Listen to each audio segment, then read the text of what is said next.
Hi, everyone. I'm Joe Dierkhising, and welcome to my podcast, Rumble in the Jungle.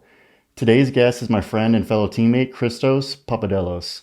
Christos is a jiu-jitsu competitor at New Wave under John Danaher, Gordon Ryan, and Gary Tonin. He is the founder and owner of Enigma Jiujitsu Super Fights and the Enigma TV network. He has also competed in amateur MMA and amateur Muay Thai. Welcome to the show, Christos. It's good to have you. Thanks, Joe. Thanks for having me. So let's start from the beginning.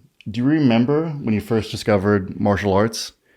Do you remember, was it TV? Was it in person? Do you remember your kind of first experiences with martial arts? Yeah, I did Taekwondo as a kid and got really into it. Had a really good Taekwondo teacher, actually, a guy named Michael O'Malley, who was like on the Olympic team, coached the U.S. Olympic team at one point. He's very good. He was Joe Rogan's instructor when he was a kid. Oh, really? Yeah, it was Good Irish guy. Yeah. And you're from Boston? Was this in the Boston area? Yeah. I'm from a place called Peabody, Massachusetts, which is about 25 minutes from Boston. And yeah, I had a really good Taekwondo teacher growing up, and got pretty good at kicking. And that was like probably the extent of what I got from Taekwondo, but I will say the instruction was top notch when I was a kid, and it was just fun. I enjoyed it. And then I saw Conor McGregor start fighting, and I was like, oh, that's fucking sick. You know, I got to learn this ground stuff if I want to be able to do that. And I started doing jiu-jitsu. So I guess a couple questions here. How old were you when you started doing Taekwondo? I want to say like 11. I think I was like 11 or 12. Was it something where you heard about it and you asked your parents, can I do Taekwondo? Or did they kind of were like, okay, this could be a good sport, and they enrolled you and then you kind of fell in love with it? Did a school just like opened up like right across the street from where we were. I was really? like, oh, that looks pretty cool. Let's go check it out. And my dad brought me, and he was kind of hesitant at first, but then he really liked them, and the program looked great. A lot of kids my age in there that were doing well. So yeah, he just enrolled me in. Do you remember what it was about it that made you fall in love with it? Was it the sort of competitive aspect of it? Some people just love fighting. Like I remember I also did Taekwondo when I was a kid. Not to like any kind of high level, but I remember watching like Bruce Lee movies and martial arts movies and just being like, I just want to fight. I don't know what it is about it, but I just kind of was in love with the idea of fighting. And so when I did Taekwondo, I remember it was just like, okay, I'm learning how to fight. And my favorite part of class was the sparring. It wasn't like the forms or whatever. I just wanted to kind of fight. Do you remember kind of what it was about it that attracted you? I don't know. I think it's just cool as a kid, man. Like, you want to be able to kick ass, I guess. For sure. You want to learn how to kick someone's ass. That was really it for me. Yeah, you see Bruce Lee movies and he's like roundhouse kicking people in the face. It's fucking sick, man. And you're like, I want to do that shit. Yeah, of course. That's awesome. So you said you started to watch, I'm assuming UFC. You saw Conor McGregor fight and you kind of realized the importance of the ground game. So, and that was kind of your introduction into knowing what Brazilian Jiu-Jitsu was and kind of realizing that, okay, I've been doing striking for a while and now I want to kind of diversify and learn the sort of other half of the game. Yeah. I mean, I really haven't. I mean, yeah, obviously Taekwondo is striking. I wouldn't say like it's nothing like kickboxing training or anything. I mean, our school was pretty cool in a sense where it wasn't like a traditional Taekwondo school where you just like work for points. Like when we would spar, we'd put headgear on with face shields as kids, and like we'd fuck each other up as kids, which was pretty cool. Even like punching to the head. The coaches are cool with that. They're letting the kids just yeah. Like we would punch to the head and stuff, which is unheard of for Taekwondo school to do. Yeah, which was cool, but never like proper kickboxing or Muay Thai or anything. And then I started doing jiu-jitsu once I started watching MMA a bit, specifically Conor. I remember Conor McGregor like fucking up Dennis Seaver, and I was like, this is and he jumped on the cage and got in Aldo's face. It's like, this is the coolest thing ever. I want to do that. I gotta learn some ground stuff. So yeah, my dad brought me to jiu-jitsu school, and then I started training grappling. Yeah, that was a great fight too, because I remember that time. That was when Conor was still humble Conor. He was on the come up. Yeah. I remember he dropped him with some shots, and then he actually did a pretty nice pass to the mount on Dennis Seaver, and then finished him on the ground, actually. Yeah. I think he was like church dropping elbows, and the ref stopped it. Yeah, that was exciting. Yeah, that was a cool moment. Like you said, hungry, up and coming Connor, just getting after it. And then right after that, he won in the fight against Mendes to win his first belt, which was cool. Yeah, you saw that fight and you realized, okay, this is something I want to learn. How did you go about finding your first Brazilian Jiu-Jitsu gym? Man, if I remember correctly, I think someone that had worked for my dad like years ago had fought once, and then my dad asked him like, "Hey, where do you train jiu-jitsu?" He said, "Oh, this place." So I started going there, and I was with that teacher for a couple of years. A guy named Anderson Silverio who gave me my blue belt, my purple belt. Brazilian guy in Massachusetts, really good jiu-jitsu. More of a gi guy, and that's what I was training primarily for a while. And then no-gi just started becoming the thing, and I started training more no-gi, and I started finding other people to train with like-minded. Like I was killing everyone in my gym most days, so it was like, all right. And I was the only one that would compete too. So it's kind Yeah. of one of those situations where you're in a local gym and you're trying to get a little bit more. And I started training a lot with Placido Santos. Oh, okay. Yeah, he lived like an hour from me when I lived back in Massachusetts. So I'd go to his house and just train in like his kitchen and his driveway How did you on meet puzzle mats. Placido? I think like just Instagram, man. I think I was just like, hey man, I really like to train with you. And he's like, okay, just pull up here at this time. And I just went, and that was the start of our friendship. And I learned a lot from him, man. Like all like the real kind of that's kind of how I got introduced to like John's methodology. I would say is through Placido, and started building a lot of my game off of that. So I got to credit him for a lot of my early development. So for those of you who maybe are not familiar with Placido, Placido is one of John's ukes for his online instructionals. And he's probably in, I'd say, at least half, if not more, of John's Probably more, instructionals. yeah. He was in all the OG ones too. He's a Boston Yeah. guy, and he's part of BJJ Fanatics, and he's an incredible competitor in his own right. How old were you when you started training with Placido? Do you remember? I want to say probably like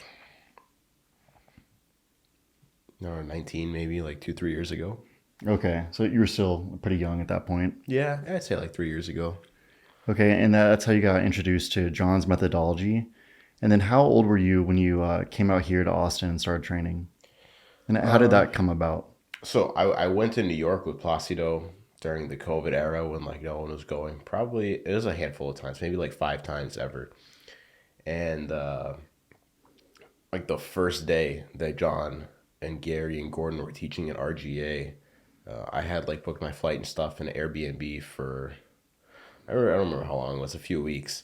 And I came down, and the first day there was like barely anyone there. There were a few people, but they didn't have a pro session yet at all. Like the session at Roca just wasn't a thing yet. And the first day I was there was the first day they were gonna go, and they didn't have anyone to train with. And John had recognized me from Placido bringing me, and he was just looking for some people that weren't gonna fucking hurt anybody, and asked me if I'd want to go to the pro session and train with those guys. And of course I said yeah. And then shortly after I was like, yeah, I really want to move down here and be with these guys all the time. This is a sick environment. Literally what I've been looking for since I started jiu-jitsu and realized like I want to do it seriously. So yeah, that's kind of how it came to be and how I got down here. And it's been at it ever since for the last like year or so. That must have felt kind of unreal to, be so young and see these people who are the greatest in the sport. They're the goats. Gordon Ryan, hands down the best no-gi jiu-jitsu competitor to ever live. John Danaher, the best jiu-jitsu instructor ever. You were young, you got a chance to meet your heroes and then train with them every day. That must have been a pretty wild experience. And it's cool, man. It's cool. I remember like that first week being here, it just felt like a dream. You're like, is this real Yeah. life? Yeah, like you said it. You said it perfectly. Was that your Crazy. first time in Texas? Yeah, yeah. What do you think about Texas? Oh, dude, I loved it from day one. Yeah. I loved how hot it was. Uh-huh. It gets cold in Massachusetts. What time of the year was that when you came out here? I want to say, I don't even remember, man. Whenever Yeah. they got here, I'm not Okay. really sure, but I was a fan right from the start, though. You get to leave the harsh winters of Boston, come out here to Yeah, no to problem Austin. for Yep. me. It's funny because when it gets cold here in the winter, Yeah, everything shuts down, and it's like having a snow day, but there's just no snow at all. for sure. That's the way I explain it to people. Yeah, I live in Texas now for about 8 years. I'd say there's been snow twice. There's two times, and each time there was snow, everything shut down for days. Yeah, it's crazy. You go Yeah, to get gas, and they're like, no. I'm for like, oh, sure. okay. Can I go to the supermarket and get some food? No. Yeah, there's no snow plows. No one knows how to drive in it. All the pipes burst. Where did you live before you lived in Texas?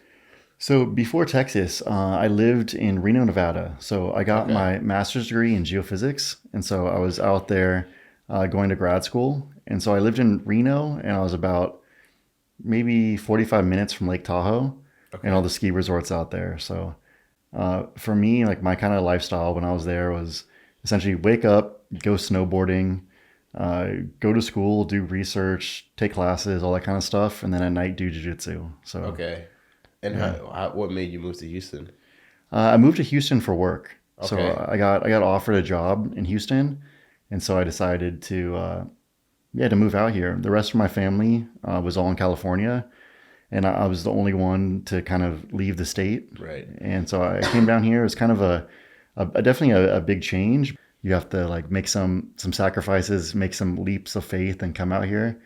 And so I contacted John, and he talked to the different folks on the team. They welcomed me into the team, so I decided to make the move. Nice, man. That's why you're in Austin now full time, yeah.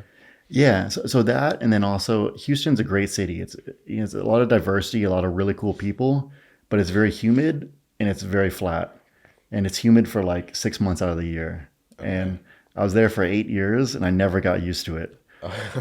So for me, it just had better nature. It was a focal point for jiu-jitsu, and it's just a cool city, man. There's a lot of It's like really art cool. here. Yeah. It's a city that I think embraces like people being a little bit different.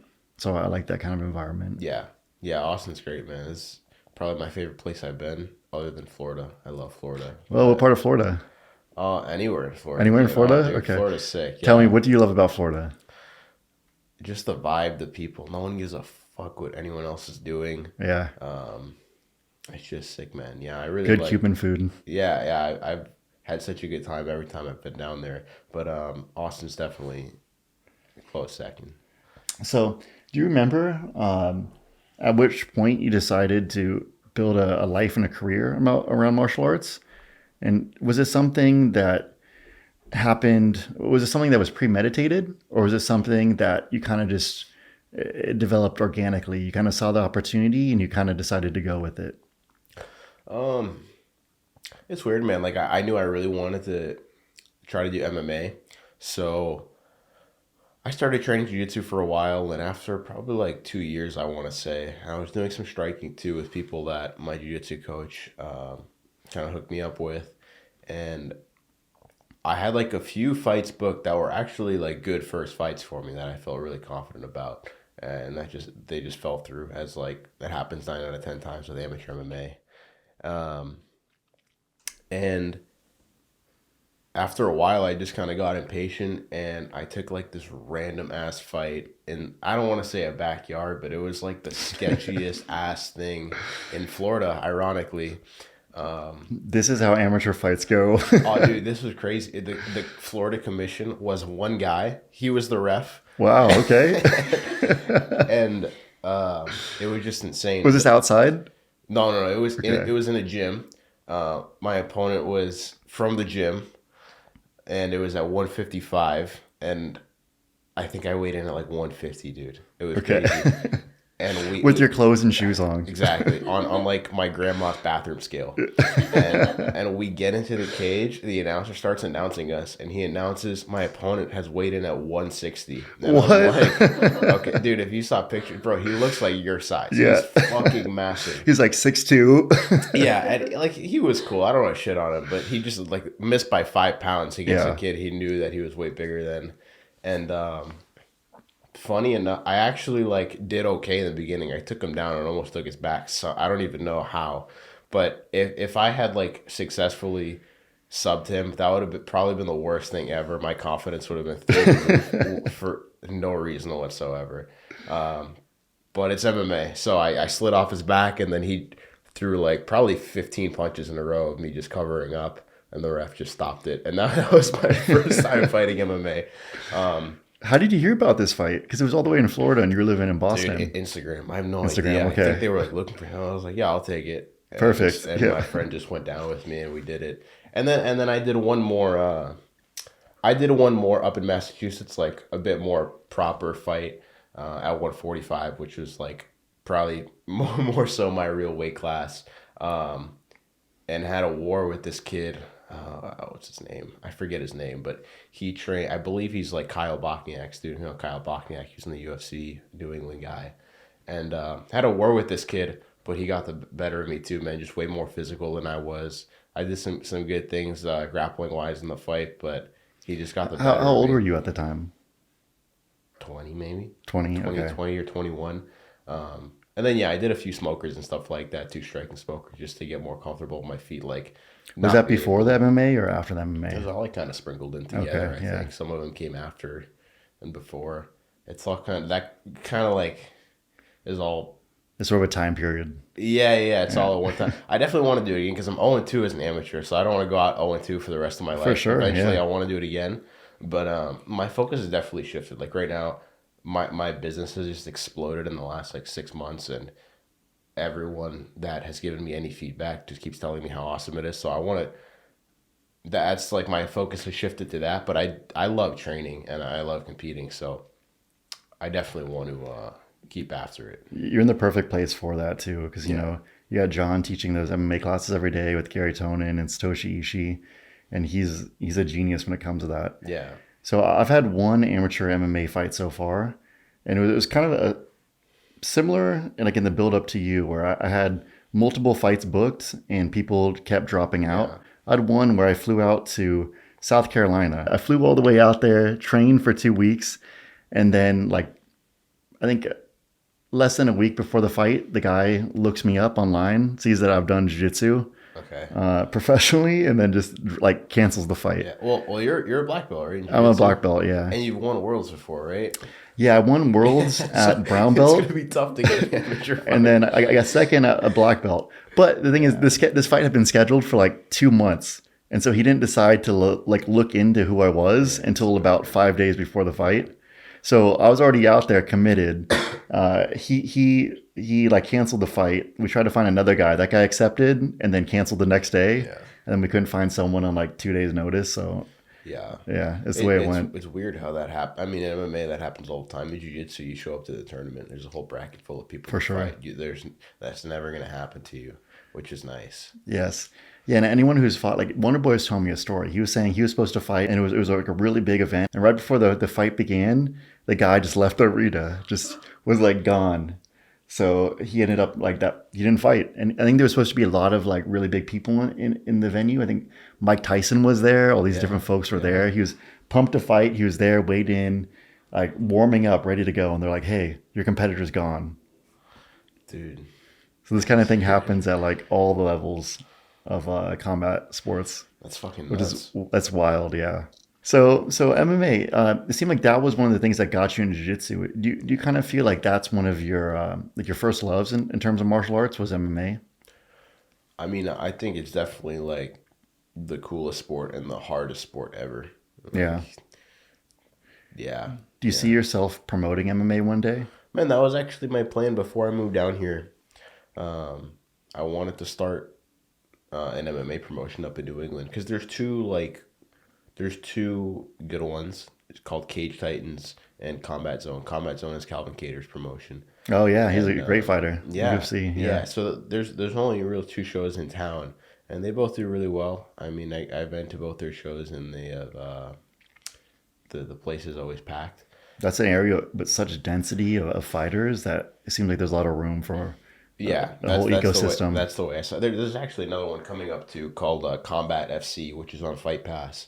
A couple of my friends have fought for. So there's more popping up, but that was kind of the plan. Like I was promoting jiu-jitsu events. I was like, okay, I want to start getting involved in promoting MMA events. And to be honest, what really turned me off was just like how lazy and sloppy the commissions up there are. Yeah. Like they don't care about anything except getting their piece. And unless you're gonna bring in like a massive, massive crowd and make tons of money from like your very first show, they just don't even give you the time of day because like it needs to be worth it for them to get their piece of the pie for doing nothing. Yeah. You know, I'm right. I ran a kickboxing smoker once and it went sick, and they were bitching about it, complaining about like fighter safety and whatnot. And it's like, you have Jay Ellis. I don't know if you know who Jay Ellis is. He's like 15 and 120 who will get knocked the fuck out every single week for like 6 weeks straight. So that's totally fine. Yeah. But amateurs doing kickboxing smoker with headgear, that's a no-go. That's too dangerous. But we can let Jay Ellis get knocked out 6 weeks in a row. It's so political up there, huh? You know, as long as they get their payday, dude, they'll let you do whatever. So I was just not really interested in working with the commissions specifically in Massachusetts and New Hampshire. I don't really know how they are in other states. I haven't reached out and asked. I'll say for my fight here in Texas, the Texas commission was actually pretty good. They had a handful of guys here. They're all really cool. They seem to be people who are fight fans. Like they knew the kind of different gyms around. The event that I did, it was called Elevate MMA. And they did the grappling events too, right? Yeah, so they have the Elevate Submission Series, Chris Lopez, and then they have the Elevate MMA. And they've had like 4 or 5 events now, and it was great. It was in it was a pro wrestling like arena. Nice. So it was cool, man. But we had maybe a handful of guys from the Texas State Commission. They were good. They watched everybody get their hands wrapped. They seemed like they were not hassling people too much, but they were making sure everything was done the right way. So they seemed very easy to work with. Great. Yeah, man. That's great. And it was clear who they were. They had like their badges on and stuff. Okay. So you're like, okay, this is the commission person. That's great to hear. And I remember when I had my second fight in Massachusetts. Yeah. It was on a Cage Titans card. The promoter's a guy named Michael Pulvere. And I felt really bad for him that day because I felt bad for every fighter on the card that day, but him too, because it made him look bad. He told everybody, all right, guys, the commission's going to be here from 10 to 12. Do not be later than 10 o'clock. Like, you guys cannot be later than 10 o'clock to weigh in. Everyone showed up there on time, hungry. Dude, the commission shows up like a little bit after 12 p.m. Yeah. And it just like 2 random dudes show up with a scale and they weigh in. At first they told us like we can weigh in on a different scale. And then like the doctors okayed that. And then after like half the people weighed in, they're like, no, actually this is invalid. You guys got to wait. So we wait. Did people have to weigh in again? Well, they didn't, right? They let the first half go through? No, they didn't. Okay. So we had to wait until they got there like a half hour after that was like the last call at 12. And they show up, they get on the stage, you put the scale, we start like weighing in, and they're like sitting there laughing about being late after like everyone just sit there fucking hungry, dehydrated for like 2.5 hours extra than they were supposed to. I was like, you guys have no respect for anyone right now, and you're just sitting there laughing on the stage about, oh, there was traffic, ha ha ha. It's like you're 2.5 fucking hours late. That's what I mean. They really don't care about anything as long as they get their piece of the pie up there. Yeah, that's dangerous too for fighters who are like dehydrated. Yeah, it's not cool, man. Yeah, it's not for sure. Cool. But I'm glad to hear you had a good experience down here in Texas. Yeah, I think Austin, they need another fight promotion too. I think there's a couple big ones here in Texas, right? Like LFA comes here, Fury comes here, there's Elevate, there's a lot of big promotions, but I think a lot of them operate out of Dallas, Houston, San Antonio. I don't think there's many events that come here to the Austin area. I think there's Melee. I think. Yeah, MFC, right? Melee Fighting Championships is. I think it's the only one I know of that kind of operates somewhat regularly in the Austin area. Yeah, I think they're based out of Austin. Yeah, I'm pretty sure. Yeah. So I guess a couple of things coming up for you. You guys have 2 events next month in Enigma. Yeah, I mean, by the time you post this, I'll post it up. So we have 2 huge events, easily my biggest ones yet. The last one, if you thought was big, with Taza versus Andy that was Varela. A barn burner, by the way. It was sick. Oh my God, they went 40 minutes. 40 minutes. 40 minutes back and forth. There's amazing like wrestling scrambles. Both of them are such great athletes, right? Taza is like always consistent, always smart, always like hunting for the finish. And then Andy Varela, that guy is just an athletic freak. He always does crazy flying passes, crazy submissions. I remember seeing him for the first time at the West Coast Trials. He made it to the Yeah. finals against Tackett. That was an amazing match between It them. was. It was. Yeah, man. Both those guys got that dog in them for sure. For sure, dude. I mean, honestly, then the only reason Andy lost is because he got a negative for he took a shot and Yeah. it wasn't on the shot for 3 seconds and stayed on his knees, and so he got a negative for like a guard pull, and that's how he lost. But if that hadn't happened, and that goes to a decision, it's like, in my opinion, there was really no clear winner. I had Andy winning the majority of the first half, and then Taza started to pick it up in the second half. But it was just so close, man. Like, I really don't know who the judges would have given that to. That was one of those fights where you got to see like the heart come through because Yeah. I had the same thing where it looked like Taza was almost tired a little bit Yeah. in the first 20 minutes. And then you're like, oh, this is going to be a long night. And then once they get into the overtime period, the second 20 minutes, Taza, despite being tired, started to pick it up, started to pick up the wrestling, the snaps, the scrambles. And then Varela started to kind of fatigue at the Yeah. end. And I think that was a bit of him getting that negative point because I think, when you're tired, you don't think as clearly. So I think he kind of shot, was a little tired, stayed on his knees, and he got the negative point. I agree, yeah. And there's really something too, like when you give someone everything and you don't score, Yeah. and it's like, He was close a couple times, Dude, but Taza's so close. scrambling was amazing. dude, I can't say enough good things about that match. That was so fun. The whole card was sick. Another kid, J.R. Caballero, tore through the bracket. He's the smallest guy in the bracket and tore through the bracket. Kid's a beast. He's a beast, man. Yeah. He's like 17 or 18 and just opened his own gym. I can't say enough good things about him. He's very exciting. It was him versus Kimoy in the finals. Yeah, that was a fun match For too, sure. man. Yeah, I feel like no one really talks about that match because Taza and Andy kind of like took over the whole show and everyone was talking about that. But there were so many good matches that night. How old is that kid, JR?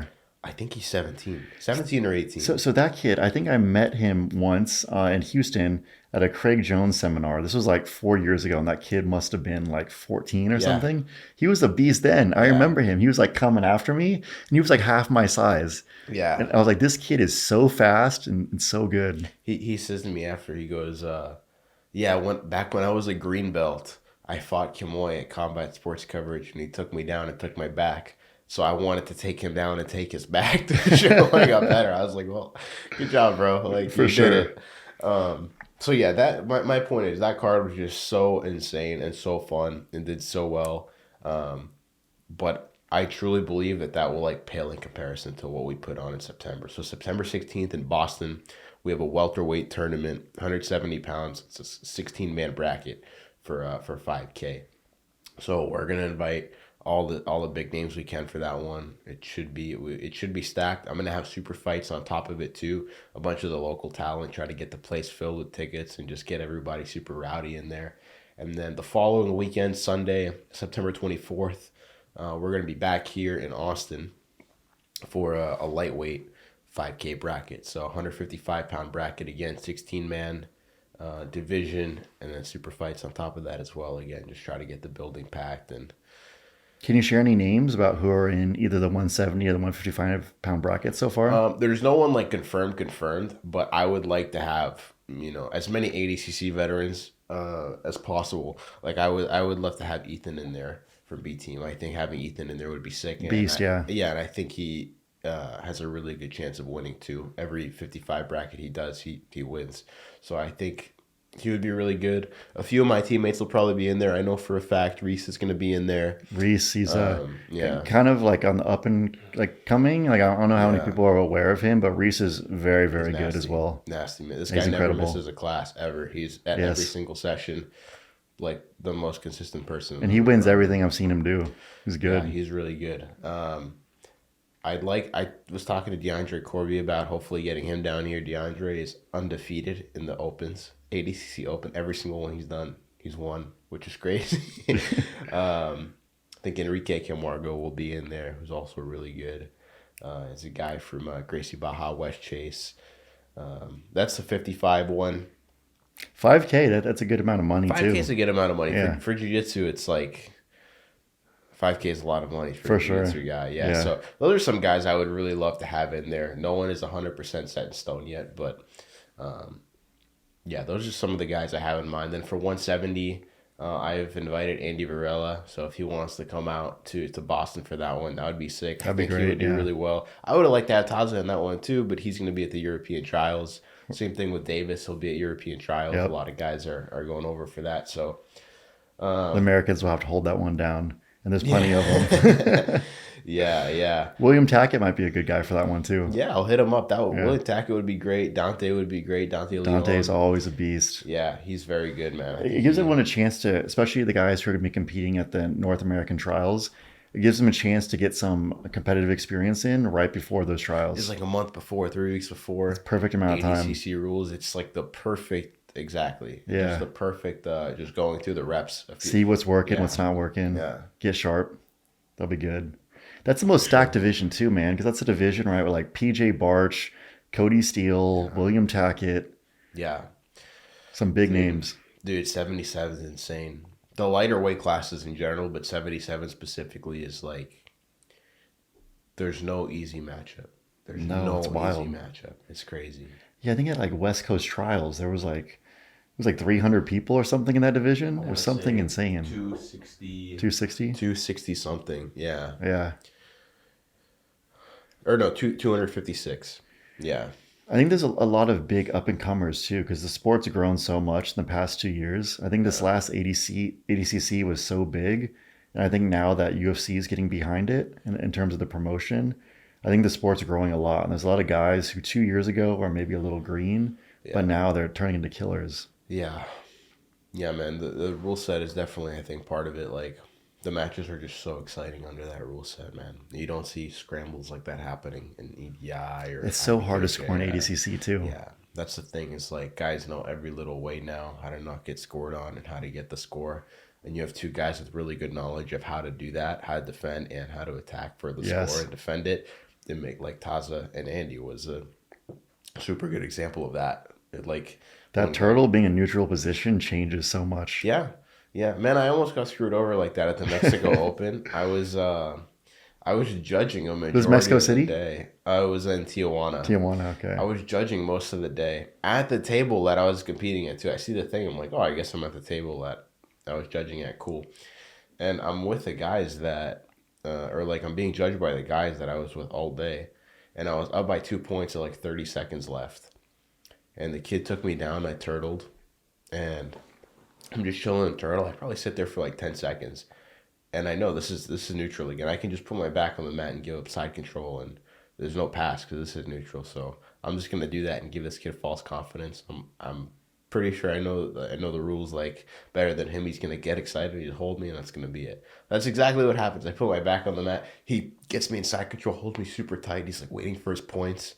I'm like, like time's gonna run out, and then they give him his fucking points. I'm like, guys, there's no pass here, and then the time runs out, and then they call the head judge over, and he's like, nah, guys, that's not points. Ooh, and close one. yeah, I knew I wouldn't have just purposely given a side control like that, but there's a lot of little things like that people don't know. Like Landon used that rule probably like 10 times in a row in one match. He fought the kid that won the bracket in Dallas, and got taken down a bunch of times and just turtled 1, 2, 3 and just gave up side control and regarded. And there's no score there. I think he lost like 2-0, but the kid's nasty.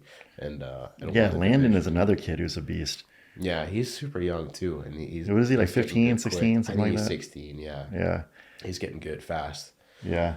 I remember I was on one of your events, the Absolute Bracket. Yeah. Maybe like 2 years ago, a year and a half, something like that. Yeah, the time's flying by, but I don't think that was too long ago. That was number 8 when Giancarlo won the bracket, and we had like Taza versus Hunter Colvin, Ben Eddy. Oh, versus that was a Kenta. great match too. Dude, so many good. That was the best one yet. Like at that time, that was the best event yet for sure. That was great. I remember Ben Eddy and Kenta fought that one. Yes, that was an amazing match too. But I remember seeing Landon there for the first time, and he was training at that time before he was training with Danaher. Yeah. He was training at a gym out of Houston. Dark Side, yeah. Yeah, and I remember seeing him in that match and never seen the kid before. He must have been 15, 14 at the time. Yeah. And I was like, this kid is like the next Gary Tonin. Yeah. He like the amount of submission attempts and how aggressive he was from the get-go was so impressive. That was one of the most exciting matches ever. This kid was like throwing up flying triangles, jumping on legs, almost getting his leg caught, and then like next second you know he's like catching the kid in a triangle. I That forgot was about that one. that was an amazing back and forth battle. That kid will be Yeah. fun. Yeah, He's still so that young. was against one of our teammates, Phil. He trains at TriStar, but he Oh, comes okay. down to train with us. And yeah, now they have like 6 rounds in the gym. Um, but I forgot about Small world, that yeah. match too. Yeah, that was a really sick card overall. You fought Kamoy that day in the first round, right? You got Yes, him for the yeah. Dars. I felt bad for Kamoy because like he got the worst draw. If he had beaten you, he would have gotten Giancarlo or For JP sure, next. yeah. It was just a shit draw. That was a great Um, bracket though. There's a lot of that good was good. guys in there. That There, was good. there's me, there's JB, Yeah. of course Giancarlo, ADCC Yeah. champion. There's Kimoy. Who else is in that? Oh, Bruno Matias. Bruno made it to the final. Yeah. He's It good. was crazy because like it was like who I would consider the top 4 seeds. It was like you, Giancarlo, Bruno, and Kimoy. And it was like Bruno on one side, and then you, Kimoy, and Giancarlo on the other side. So Bruno just like tears through, has like 2 minutes of mat time going into the final. And Giancarlo just had 2 wars with JB and you to fight Bruno in the final. And then used that, he had 20 minutes of regulation to work and used it to wear him out. And he got the smother tap in the final. Remember that? Yeah, it was That was incredible. I nuts. remember not even knowing like what happened. I was like, how what? Because this was before I think I saw a lot of people smother tap. I think Yeah. Giancarlo did this. I think afterwards, I think Gordon Ryan hit the smother tap against somebody. Big Dance hit it a couple times. Hit it against Ricardo Evangelista. Yes. So I think now people kind of know what it was. But I remember when that happened, I was like, what was that? Then you hear that in the crowd. He gets up and it's everyone just like confused. Then he just puts his hands up and everyone starts going crazy. Yeah, you're right. No, I honestly didn't know what happened either. I knew what a smother tap was, but I was just like, wait, what? And then he put his. I was like, oh, he tapped. Okay, great. And talk about development opportunities. Like when you have all these events, right? You have the Val submission series, which is Yeah, yeah. ADCC rules as well, right? Yes. Enigma. And you have people like at this time, Giancarlo was doing it. And I think this was in July-ish, August. And then a couple months later was Yeah. ADCC. So sick. And Giancarlo got a chance to have a lot of matches under the full ADCC rules. Then he goes in ADCC and wins. You got to think like having a lot of experience competing under those rules must have helped a lot. I'd like to think so. I mean, that's how I would look at it. Like, oh, let me just go through the motions like a couple times. Have a few matches in one night under this rule set. You train for it, you think Yeah, about it. yeah. You think about it, train for it Yeah. exactly like you said. Um, I think whoever would have done it would have helped them greatly. But yeah, Giancarlo obviously showed up to the biggest tournament of all time and killed it. So For sure. I like Yeah. to think it helped in some way. But He'd yeah, be great regardless. Don't get me wrong, but I think it provides good opportunities for athletes for sure. to get some For sure. experience with that rule set. I think like you mentioned before, these two September, like right before the trials, will be really big for that. Absolutely, yeah. Yeah. I think whoever goes to the final of those is gonna have a much better chances at the trials and much more experience going to the trials with all those matches under their belt like a few weeks before under the rule setting against tough guys. Yeah. Yeah. Do you have a favorite match from Enigma? Dude, there's a few. If you go to like the featured section on Enigma TV, you'll see some of my favorites that I have there. I mean, I think Taza and Andy's probably taking that top spot. Giancarlo and JB was absolutely That was crazy. an amazing match. That was his first round of that tournament as well. Yeah. I remember Yeah. watching that one live because I think I competed and that was the next one. Yes, And I exactly. was like, wow, they are going to war. Yeah, you were probably hyped. You're like, they're gonna be fucking tired. Let's go. Yeah, that Yeah, I was was like, this is good for me. yeah, that was a really good one. We had one match at Vow. It was Landon again versus a kid named Nathan Gerard, and they had fought at the Vegas Open. And I think Nathan won by a negative or something. There were like 2 negatives, and they had a rematch in a 10-minute match at Vow, and yeah, that was like top 3 craziest matches I've ever seen ever. It was so back and forth. And then probably with like 2 or 3 minutes left in overtime, Landon threw up a triangle arm bar, and then he finished by extending the arm. And then they ran it again for a third time because they were 1-1 on Enigma, and Landon heel hooked them in regulation. Like 10 seconds left or something like that. But that was a sick one. Man, there's been a lot of good ones. I really don't know. Yeah, you have the featured section pulled up right there. I'm looking at that right now. We got the Luke Griffith versus Pat Shigoli. That was a fun one. That was a fun one as well. Luke was a big favorite, but Pat had called him out, and Luke was like, "I'll fight the kid. He wants to talk and call me out, then whatever, let's do it." A little bit of a grudge match, sort of. Yeah. No, it was fun. It was fun. Pat's always cool. Puts on a show. He's good too. He's beating a lot of good guys. He's not bad, man. The kid's dangerous, and he has his own promotion too called Tap Tournament. Oh, okay. It's actually on there. If you scroll to the top, you'll see Tap Tournament is there. I've done 3 shows with him. Oh yeah, 3 seasons.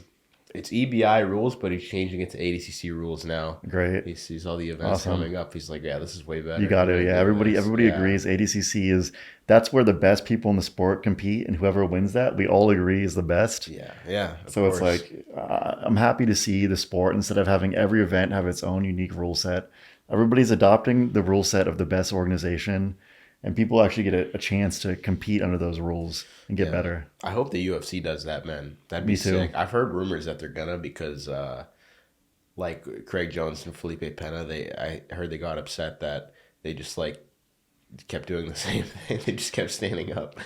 I did not expect that, because that was an interesting match. Yeah, that was kind of weird. So for those of you who are maybe not familiar, that was on the last UFC Fight Pass Invitational. They were the main event, and it was 2 guys who are not known for the wrestling. They're known much more for their guard game and their submissions. Yeah. And they essentially had a 15-minute wrestling match. Yeah, it was weird. I didn't even see the regulation first, because I remember like my teammates were done competing. I was like, all right, I'm going to turn this off and go to bed. And then right before I go to sleep, I'm like, oh, let me just check who won. And I turn the Fight Pass back on. I see it's in overtime. Like halfway through, I'm like, oh, all right, I'll just stay in and see like who wins. I see Craig wins. I'm like, oh, that makes sense. His OT is really good. And then I wake up the next day and everyone's talking about how like horrible the match was. I'm like, what are you guys talking about? And then I start hearing that like they would reset them and they just stand back up, and it was just kind of a mess. Which I didn't realize because I just saw the overtime. But yeah, that's kind of the problem with EBI. Like if you know your overtime game is really good, then you don't have to do anything. There's that too, and I think another thing that works great on the ADCC front is their out of bounds rules are good. Well, or like if there's action on the edge of the mat, they'll let it go. Yeah. And you know, if you have IBJJF or some other events, they will just stop it and recenter it. And so you get guys who are tired. Or just DQ. Yeah. And they want to stall, and they'll start just like get into the edge, like subtly, to let themselves be pushed to the edge. And anytime any action's happening, they'll just go out of bounds and they restart it. When there's a big kind of platform, like in the Fight Pass, I think you saw people utilize that a lot, where you have a giant mat, but for some reason they can't stay in the center of it. I personally hate the elevated mat, dude. Me too. It's so dangerous. And even like, yeah, like it's just opportunity for things to go wrong, in my opinion. Like Fight to Win does it. I've seen people fly off of it. It's half the job of the ref is to keep people on the stage. Yeah, it's hard though, man. Shit's like 4 feet off the ground. For sure. Yeah, it's dangerous. Yeah. I really like what WNO does, how they put it on the on like the turf or whatever, the floor, and then they put bleachers. So there's a perfect seat for the perfect view for everybody. Yeah. I really like how they do that. I think once I start moving to big venues, that's kind of the move, is like have mats that I just put on the floor and do bleachers.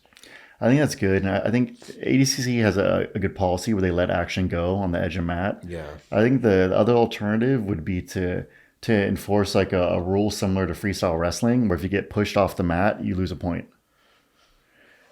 Yeah, I've heard people propose that. The problem is, though, that's all anyone would ever try to do. No one would do jiu-jitsu. If you could just push the guy out and score. I think it's so hard to score. That would be that'd be the new easiest way to score. You know? But but you could say the same thing about freestyle wrestling. In freestyle wrestling, that's not like the primary. Like people will try to push, but what happens is you don't want to get scored on, so you push back into them. Right. And then that allows you to do, I think, a lot of offense, because something like a snap down, right? If you're like pushing into somebody and they're just backing up, it's hard to snap them down. But if they start pushing back into you, now you can pull back and snap them down hard. I see. But if they know they can just go out of bounds and they're not going to get scored on, they'll do that. But if they know, oh, I'm about to lose a point, and as I push back into them, you start to get opportunities to do a lot of offense. Yeah, that's a fair argument. I do think people would start looking at that as like a primary way to score. Like a sumo match. Yeah, exactly. Like, I feel like we would see less jiu-jitsu if that was the case, you know? And Yeah. more so just trying to like, let me just score a point on this guy and fucking sit in the middle of this mat and chill. I do wonder, because I could see that happening in the beginning, but then people would start to like realize that, you know, you could win and lose matches that way. Yeah. So I think they'd start to prioritize Right. ways to keep it in the center. Yeah, I see what you're saying. Yeah, it'd be interesting. I mean, I'm sure there's... That's one way, but I think ADCC, they do a good job by like, they'll let it go like 2 mats over. They're like, if there's action, we're not going to stop it. I like it, man. It's exciting. I did see in Mexico, there was a guy that got double-legged and just got his head fucking bounced off the cement floor, Oof. dude. He was down for like an hour. Oh, wow. It So he was got really hurt. Bad, bro. Yeah. Oof. That was really bad. And then I had a girl when I was judging on my mat. I forget what she was doing, but the girl pulled her back and she just slams her forehead on the floor, dude. Just concrete or cement floor, whatever it was. It was like, and she just kept going like it was nothing. I'm like, holy. I was expecting her to pull her head up and just have like blood running down her face, but she was fine. For sure, concussion. There's no possible way. I heard the thump off the floor, man. Like, this is part of the excitement of ADCC, though, because I had a match on the East Coast Trials with Devontae Johnson. I saw the clip of that recently. I was going to ask you, yeah. Yeah, and that was a similar thing where I think he went for like a body lock takedown. I was moving backwards and I hit an Uchimata on him. And in my head, I was just like, oh, okay, defend this like takedown, and I have a good Uchimata. So I threw that. And then I didn't realize the chairs were right there. He got thrown like into the chairs, and they were just like, up you go, back into the center. And it's exciting because you never know what's going to happen. You know you can't be saved by the edge of the mat. And then I think when people kind of go off the mat too, it adds an element of excitement because it is a bit more risky. Yeah, for sure. And you realize you're not going to be saved by the ref, so you gotta take care of yourself. And it's cool how the athletes understand that. Like our last show, Andy took a shot on Taza. Yeah. I just posted that reel. I don't know if you saw it. I saw it, yeah. Dude, he like literally fucking sits him down in the front row on somebody's lap, and he understands like, all right, they're not gonna stop it. I'm gonna get this score. He just picks him up, turns around, walks him back to the mat, and goes to put him down, and it wasn't stopped at all. And we told people in the front, we always say like, guys, if you're sitting close to the mat, just be careful because, you know, we're not gonna stop it if it's a situation where the guy's like trying to score. So and there's a level of excitement with that too. Where like, man, I completely agree with you. You know, it's like you're in the splash zone. You're in the first like couple of rows. You don't know what's gonna happen, dude. Yeah, no, for sure. For sure. Okay. So we have a section of the show now where we kind of have a couple sort of off the ball questions. So if you don't mind, I'm going to kind of move to that. In-N-Out or Whataburger? In-N-Out. Perfect. Yeah. It's funny because when I first moved here, I would eat Whataburger every single day, dude. Every single day. And I just got sick of it. And I thought it was like a slightly better McDonald's. Yeah, that's exactly what I think. Yeah, but In-N-Out's In-N-Out. It's good. So all the Texans here, they love Whataburger. If you guys don't know what that is, you're obviously not from Texas or haven't been here, but I think the same way. Whataburger is like a McDonald's, and people here, they are so proud of it. They love it, but I think it's trash. It's garbage. Yeah. It's the worst ever. Right, but, it's going to start a lot of fights, but Whataburger is the worst. In-N-Out, by far, leaps and bounds better. I'm glad you said that. It's pretty good, yeah. Perfect. Also, both super reasonably priced. For like $7, $8, you get a whole meal, which is sick. Yes. Who's your favorite MMA fighter of all time? Of all time? I mean, Conor McGregor is the guy that inspired me to like really start taking martial arts seriously, but I feel like I'm gonna get in trouble if I don't say Gary Tonin. So Gary Tonin, it's gotta be Gary Tonin. Yeah, congrats to Gary. Just picked up a huge win in one against a really solid undefeated guy too. Yeah, the sleek knee bar finish, got the $50K bonus. So congrats to Gary. Yeah, what was the guy's name? Something Gasanov, right? Is his last name? Fucking something crazy. It's something scary. Yes. So for those of you who missed this match, this was in 1FC last weekend in Bangkok, Thailand. They fought in Lupini Stadium, which In the is morning. in the morning on Sunday morning. It was Saturday night our time, but Sunday morning their time. And Lupini Stadium is one of the two big stadiums in Bangkok that's has the most legendary Muay Thai fights of all time. So this is where they were fighting, and he was fighting not in a cage; he was fighting in a ring against this guy Gasanov, who is an undefeated fighter out of Dagestan with the typical Dagestani style, where he has real solid, dangerous striking, and his ground game was ridiculous. Yeah. And the twist is in the UFC, you can't knee people to the head on the ground. Yeah. In one, Yeah. they say, yo, fuck it, you're on your own, dude. You get kneed in the head on the ground, you get kneed in the head. And he had like a tough first round. He started off good. He shot for a takedown, I think, right? Ended up catching a couple knees, kind of figured out the situation, got himself out of there, took the guy's back. And then in the second round, he submitted him with a rolling knee bar. Yeah. And the guy was tough. The guy didn't tap. And he had to actually break the shit out of that guy's leg to get him to tap. Yeah. Incredible. That was a show of like real jiu-jitsu and like composure, and it was an incredible match. So sick, man. It's so impressive how comfortable he is when people get behind him like that. Oh, yeah. Because he didn't even try to put a whizzer in. He's like, all right, good, get behind me, whatever, and then just rolls into it and subs him, which is crazy. He's got to be one of the most calm guys under pressure, like, of all time. Yeah. Because even like his match with Husamar Pahares, right? Husamar was like 50 pounds heavier than him on all the acai, known for just breaking people's legs and like not respecting the tap. Yeah. And like Gary went against him, no fear, attacking him. I think he like broke his leg, and Husamar just didn't tap. Like, Yeah. it's a legend. But he was just so composed. I remember that was the thing that struck me about that match. Was Gary was so composed the entire time against a guy who scares everyone. Seriously. I think that's like the most viewed jiu-jitsu match of all time on YouTube. It's got to be, right? Millions of views. Yeah. Yeah. Which is well deserved. I remember one point too, because Husamar is so big, right? He like threw him, and Gary Tony like spun around on his back like a ninja turtle. Got back into the guard and like entered into the legs, and I was like, man, he's so unfazed by this guy. It was impressive. He's so good, man. He's so good. It's crazy. Incredible. A legend. Okay, another one. Bruce Lee or Chuck Norris? Who wins? Oh, who wins? Yes. Well, Bruce Lee won. Didn't he? I mean, that kind of answered itself. Yeah, I have to say Bruce Lee. I mean, he won, so did he kill him? Won? I think he killed him, right? I think he killed him, yeah. What if they would have a rematch, though, outside of the big screen? Who wins?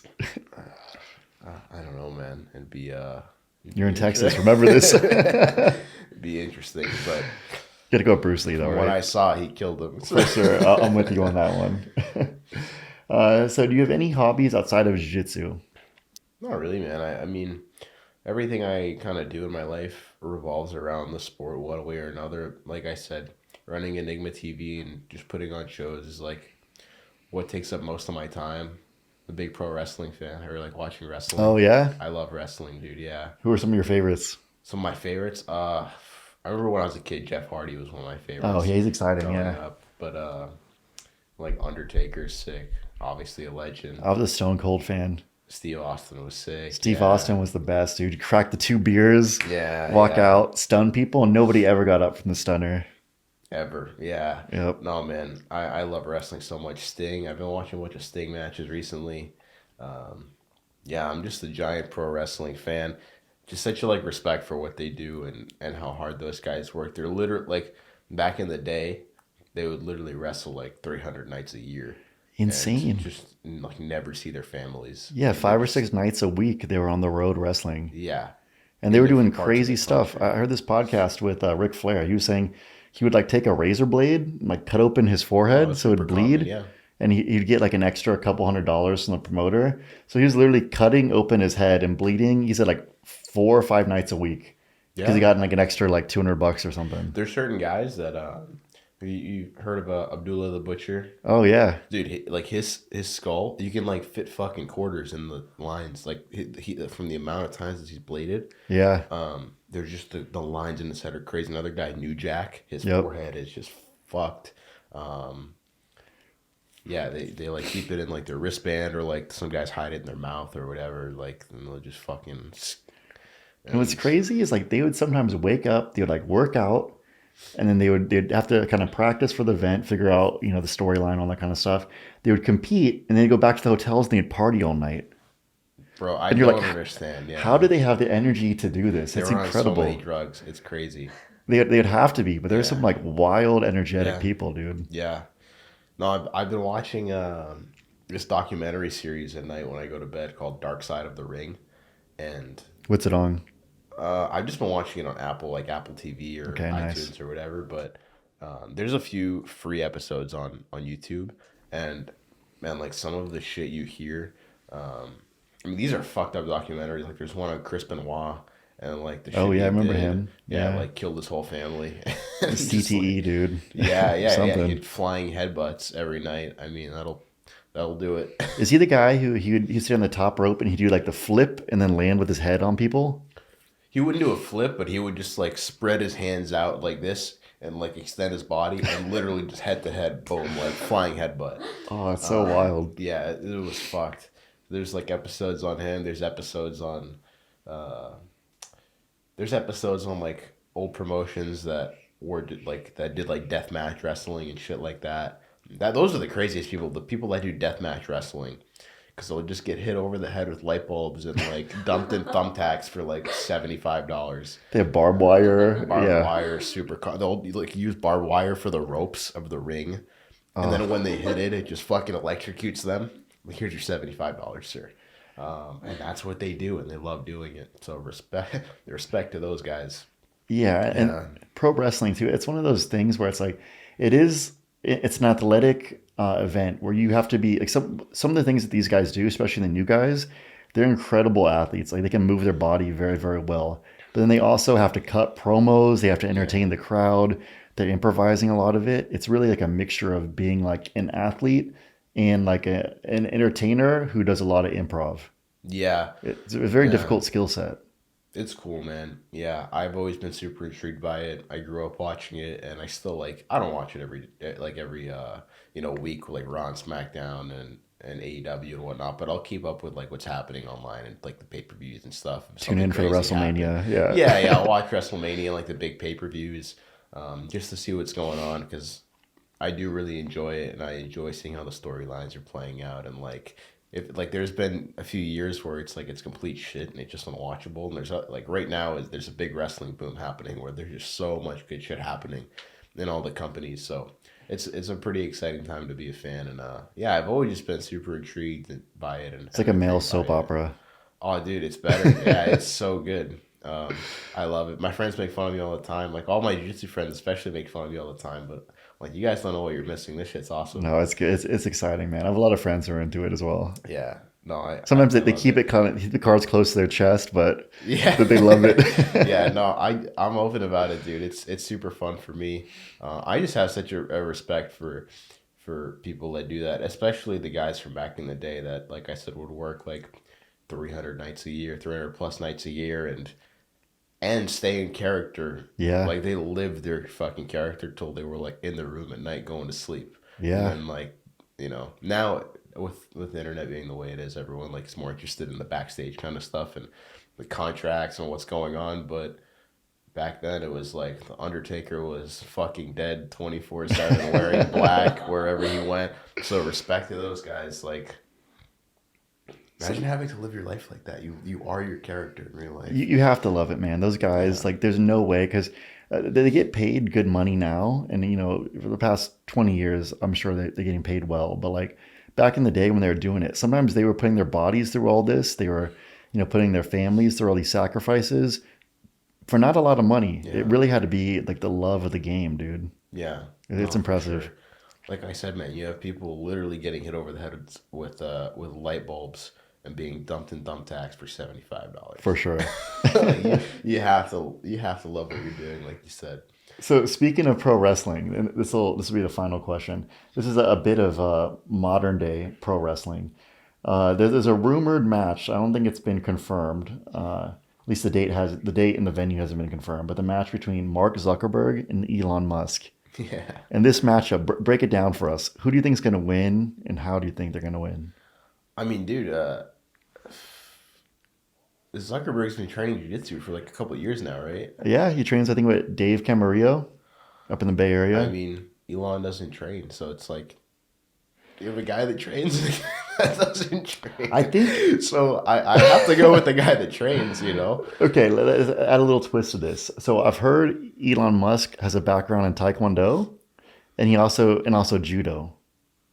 So let's make this assumption because I don't think we know what level his skills are. But let's assume that Elon has a decent skill set in judo and Taekwondo, and he's bigger. He's like, he's taller. He's probably going to be at least 30, 40 pounds heavier. But he's also a little bit older. And so you have a guy who's a bit bigger, older, has some takedown abilities, maybe knows a couple submissions, has, some of the movement that you get from Taekwondo versus a guy who's trains MMA specifically, Brazilian Jiu-Jitsu, about 10 years younger, but smaller. How do you think it goes? Do you think I would love for Elon to beat Zuckerberg's ass, but I just don't think it would happen. just down the cards, right? Yeah, I think the guy literally trains like 6-7 days a week. Like we're talking about someone who trains multiple days a week and competes too. He's like competed in grappling very recently and won. Yeah, so it's in LA, like, yeah. It's really hard for me to bet against a guy when he's going to agree. fight a guy that doesn't train. Even if he does have a background in like Taekwondo and Judo, who knows what the level of that is. And like he's done it a few times before, did it for a little bit. Like what is that background? It was Zuckerberg. Yeah. We know, okay, he trains a lot. He's in shape. He's competed. He's won. Like there's proof of what he's done there. I think it would be like a minute long. Did you see that the the country of Italy, they offered to have them fight in the Colosseum in Rome? Yeah. It's so crazy, dude. How It's so wild crazy. would that be? I honestly don't know why they want to do that. Like why they want to fight. Like you guys are fucking smart people. Why do you want to hit I think each other because in the head? they've beat the system. They've broken down the matrix. Like they I think at a certain point, once you're so successful, they're probably looking for something exciting to do. Yeah. And it's something I think where like they're not going to get the victory just because they are who they are, and they can't like buy their way there. It's something Right. where no matter who you are, if you're going to fight another man, you have to be better than that guy. Yeah. You have to want it more. You have to train harder. It's something where they actually have to prove themselves. Yeah. No, I agree for sure. I do think Zuckerberg would probably just like win in like a minute by like choke him out in like a minute. That's my opinion. I hope I'm wrong, dude. I would love to see Elon go in there and beat his ass. What if Elon pulls a McGregor versus Aldo and It just just like sleeps him. the first punch just boom sleeps him, That'd be incredible. walks Fuck off. censorship. That'd be incredible. Bro. Yeah, Let's cuts a go promo. Twitter. That'd be sick, but I don't know, man. I just don't. Especially like you've never competed or fought before, and there's gonna be millions of people watching. Oh you. yeah, It's like you put him against someone now that trains, he'll probably gas quickly. Now you add all that adrenaline. I feel like in 30 seconds. I mean, both of them probably their gas tanks will be gone, but Zuckerberg's at least competed before in Yeah. grappling. Just grab him and like yes. you're already at an advantage. And he kind of has the confidence of knowing he's competed and like knows like, done it oh, before, yeah. I know how to do this. Yeah. And Elon still has to think like, can I actually beat him? Yeah. I think there's gonna be possibly a little bit more doubt in his head. And I think also the workload is a thing where Mark Zuckerberg is no longer the CEO. So I think he can carve out more time to fully commit and train. And I think Elon, no matter what, he still has to run multiple companies. Yeah, I mean, I'm sure they're both super busy. It does seem like from an outsider's perspective that Elon is more on his plate, like Yeah. business-wise, but you never really know. I'm sure they're That's both true. like working like 12 hours a day regardless. I don't know. I saw Mark Zuckerberg. He's out there wakeboarding with Izzy and Oh, yeah. Volkanovski. Is he in Australia? Yeah. No, I think this is when they were still in the U.S. I'm not sure. It looked like they were maybe in like Lake Tahoe, Okay. but they were like out there like wakeboarding and then training. Do you not see this? I saw Zuckerberg the was clips training with of them Izzy. Training, yeah. Okay, But I didn't see yeah. them like hanging out like that and stuff. No. Yeah. Yeah, man. If it happens, it'll be super fun. Everyone's gonna watch. A bunch of money to be made, and I I think think it'd they be said good for the sport too. yeah, it'd be cool. I think they said they want to do it for charity too, which would be pretty cool. Yeah. But yeah, man, I think that the guy that trains is gonna beat the guy that doesn't train. It's just like my common sense kicking in. As much as I would love to see Elon win, a big Elon guy, but I think Zuck would. I think there's a long history of that trend, like holding true for sure. Yeah, yeah.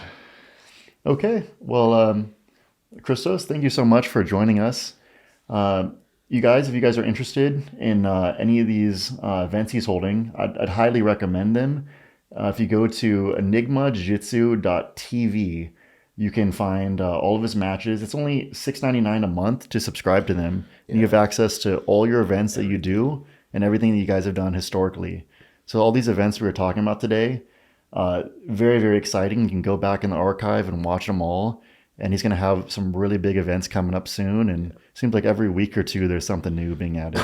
Yeah, there won't be, I don't think there'll be anything else going on until September, but those ones will be huge. You can cancel that $6.99 anytime, and all the live events are included as well. So if you just want to like pay that $6.99 and watch those two big events in September and then cancel it right after, you're more than welcome to. But I guarantee you'll probably sign up again a month later when we got something else going on. I'd highly recommend it. And if you contrast this to some of the other platforms out there, it's you don't get this quality of events for this cheap on any other platform. So recommend you guys checking that out. Also, they have in Instagram, Enigma Jiu-Jitsu Official, right? And then it's Enigma TV, I believe. Yep, exactly. So, similar accounts, they're connected. Yeah, check them out because in the next couple weeks to month, you'll start to see all the big names are going to be signing up for this $5,000 cash bracket in both the 155 and 170. So make sure you follow and stay in touch with that because it's going to be big. Yeah, man. I'm super excited. Joe, thanks for having me, dude. This was a lot of fun. Of course. Appreciate it. Thanks for joining. Thanks, man.